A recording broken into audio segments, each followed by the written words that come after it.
Hey everyone, welcome back to the channel, and I'm just going to do a little series on Airbnb. And the reason I'm going to do this is we're at my Airbnb. So there's a couple things, lots of people out there talk about Airbnbs and the verbos, and I just do Airbnb. I don't try and merge them together. On Airbnb, the person that's booking pays the highest fee. On Verbo, the people that host pay the highest fee. It's very hard to match up those prices, and I just, I'm not doing it, and I don't have the time. So, is Airbnb profitable? Well, I've been doing it for 3 years, and it's in a resort town, and it has wonderful July and August. It is April 2023. I am 3 full years in. This is my 4th year, and I can clearly tell you Airbnb has been profitable. Now, should you do Airbnb? And the answer is maybe. Will it work? Yes. Will it work anywhere? Kinda. There are areas where you can do Airbnb, and I don't know. I don't know if they'll work or not, if the money's there. I know people that try and do them all over the place, and they can be lucrative. But if you're going to get into the Airbnb business, and you're going to say, wow, I have a place. I don't use it that much. Why don't I Airbnb when I'm not there? Well, the reason I Airbnb this place is we got to go back 3 and almost a half a years ago. Things changed where we did not rent this house out at all. We had friends that stayed here. We had family that stayed here. And if somebody I knew in real estate wanted a place to get away, they stayed here. Found out very quickly that you need to know your competitors. What does that mean? Well, this is what we did. As I mentioned before, we let people use the house, but life changed. And when we changed, I either had to sell this place or I had to create income. Now, I have long-term rentals, but this is a very nice place, which will be a different tour. And we really invested money into it. We cleaned it up. It was not a very good house when we bought it. The floor squeaked. You couldn't walk without hearing a squeak. It was all really old carpet and lino. The kitchen was, it didn't even have any doors on the cabinets in the kitchen. Not alone the appliances were orange. Downstairs had shag carpet, walls all over the place that didn't work. But at the time, seemed like a deal. And everyone said I was crazy. But, you're having a really good year. You make good money. You've just been saving it up. And you're like, I want to go to the lake and I want to go water skiing because I'm towing to the boat all the time doing that. Then life changes and you're like, okay, what am I going to do? The market was terrible. If I would have sold, I would have lost, 300 grand. Easy. Gone. Never getting it back. Okay, I'm getting older. Making that kind of money is going to be harder. So Airbnb, let's do it. So, is Airbnb profitable? Title of this video. It can be. But before you even think about doing, there's 3 things you have to do before you even consider it. Okay? Before you consider hosting, there are 3 things you have to do. 1, know your competition. That's right. How many Airbnbs are within 5 kilometers? Okay? For you people that use non-kilometers, how do you figure that out? I don't know. It's easy. Take 5, times it by 5, divide it by 8, get the miles. About 3.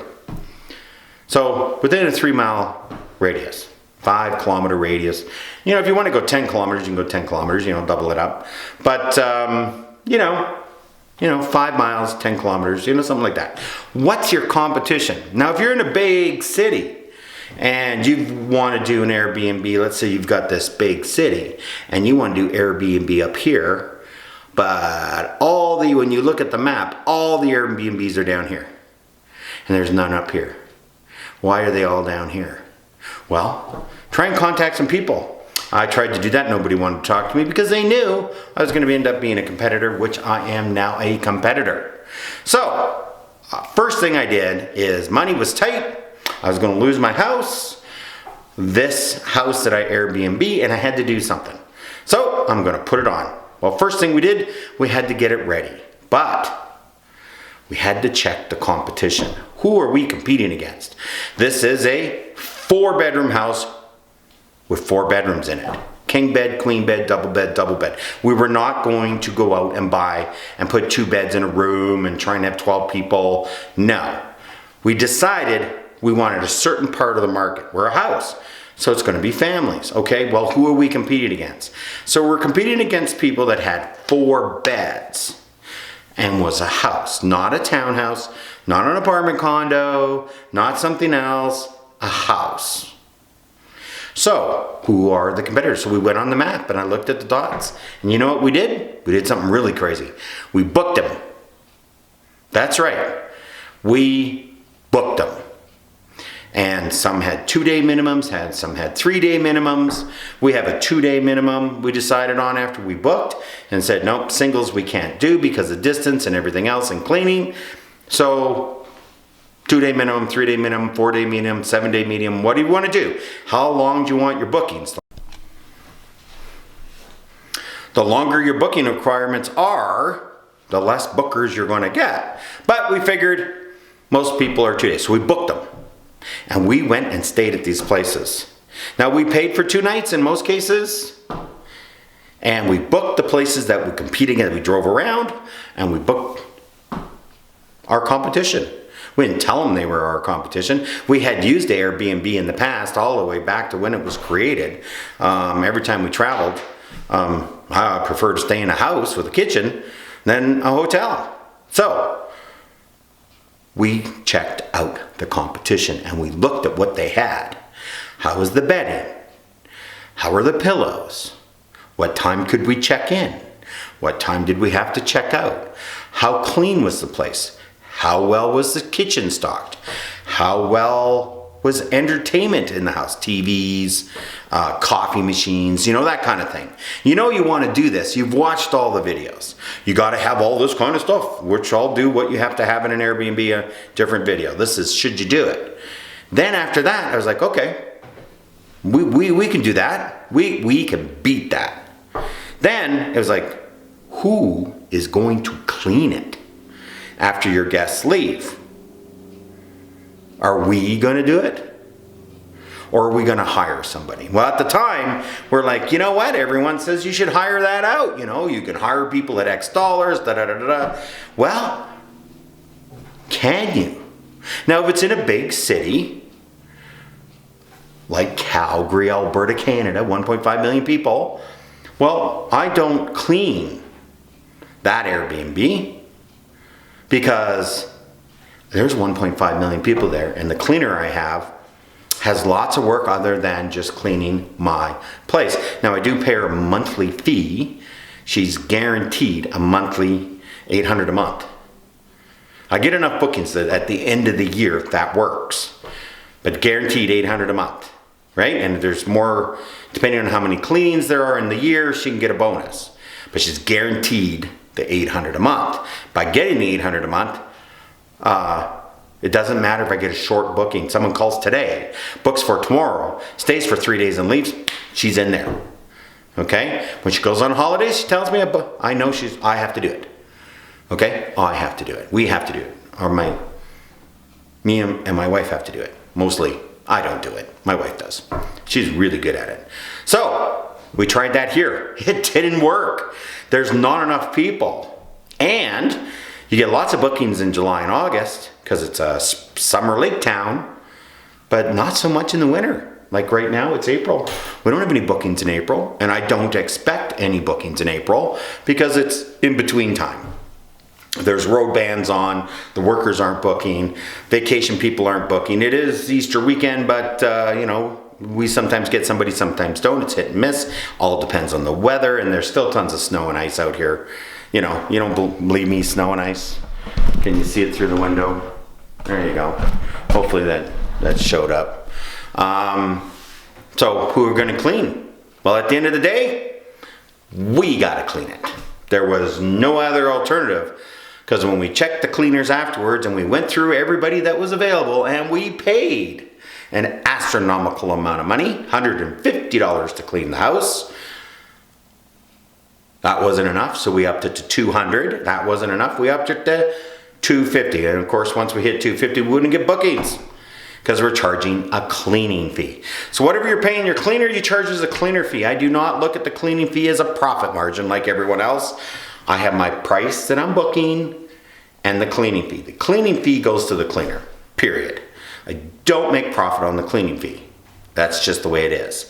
And the last thing you have to think about is, are you available to handle problems?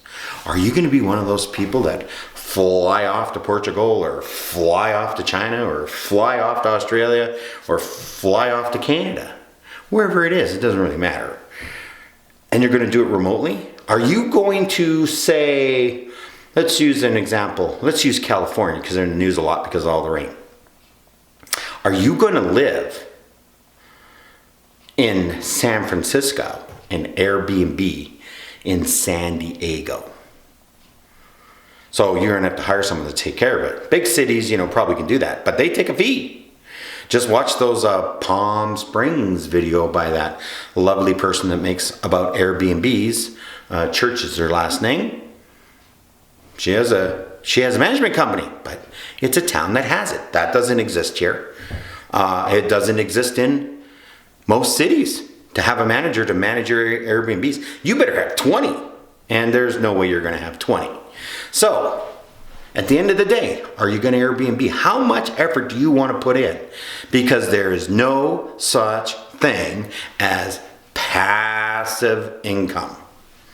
I want to say this right now. Anyone says that you can get passive income from Airbnb or Turo or anything like that that's out there, no. Can you make good money? Yes, but it's not passive. If you're not putting effort in and paying attention and actually taking the time to make sure your product is at the level it's at, we are a 5-star Airbnb. We have 100 over, I think we're at 110. I'll put the link of the Airbnb in the comments below. You can click on it. It's called the Lighthouse, and you can see how many reviews we have. We've only had, out of I think 110 or 12 reviews, one that didn't give us 5 stars.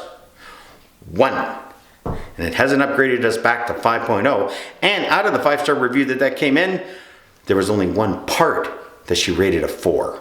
Everything else was rated a 5. But came through as a 4. And well, do the math. 100 5s, 100 and 1 4, you're not 5.00, you're 4.99999999. So thank you very much for tuning in to this Should You Do an Airbnb video. The answer is no, yes, maybe. It has to do with where you're doing it and how much income you actually think you're going to do. If you're going to rent a place and then Airbnb it and you live in Canada, you're not doing that. Nobody will let you do that. Nobody. You have to own it. So you have to go out and find it. You have to buy it. You have a mortgage. You have to equip it. And you have to run it. More importantly, if it's not a single family residence with its own entrance or a townhouse of some sort with its own entrance, you need to know that that condominium corporation will allow you to do Airbnbs. Because, well, got kind of crazy with the Airbnbs and now there's too many of them. So, I hope this helps you a lot. If you're going to do an Airbnb, just remember, research the area that you're doing it. Check to see if there are cleaners available that do good work. That's very hard to find out, but you basically got to interview people and find out how long they've been doing it and will they do Airbnbs. right? Management. Is there a management company in the area that can take care of it for you, that is available 24 hours a day and will take care of your guests and handle whatever situations that come up at a reasonable price? You know, if there's a problem with some plumbing or something, you don't want to get a $700 bill. You just don't. That's why I take care of all that stuff myself. After you do that, then you know, okay, it will work. And nobody helps you with this. The Airbnb algorithm and all this other stuff does not help. You have to do this yourself. If you don't do this, you might be able to get lucky with your Airbnb and it'll work. But honestly, do this first. You'll do much better. And decide whether or not you should even go down the route. Or maybe just make it a long-term rental. That wasn't an option for me. The amount of money I would get on a long-term monthly rental, one, I'd have to take everything out of the house, store it. Two, how much would I get wasn't enough. I had to get a good income. And that's another video. Thank you for tuning in. I hope it's not too airy in here because I'm in the kitchen dining room. And I'll see you in the future.